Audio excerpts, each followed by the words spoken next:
Cristiano রোনালদোর জীবনে সবচেয়ে বড় ঈর্ষা বোধহয় একজন লিওনেল মেসি। ঘুমাতে গেলেও মেসির ভয়ে রোনালদো আটকে ওঠেন এবং মনে মনে বলেন, মেসি কি আরো একটি শিরোপা জিতে নিল, আমার কি হবে রে।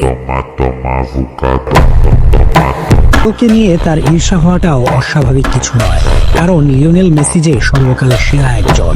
ঝুলিতে আছে 46টি শিরোপা সহ এক বিশ্বকাপ,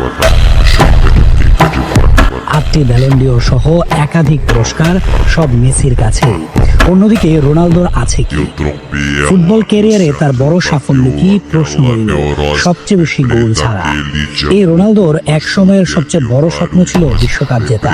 সেই রোনালদোই এবার নিজের কথা বদল করে বলছেন, বিশ্বকাপ জেতা তার স্বপ্ন নয়। মানে একবার ভাবুক, কতটা ভারসাম্যহীন একজন ব্যক্তি তিনি।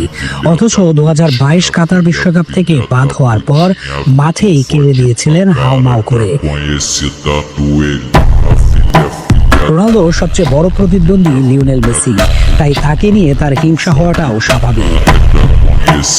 এমনকি কেউ যখন বলে মেসি সেরা, তখন সেটাও মানতে অস্বীকার করেন CR7।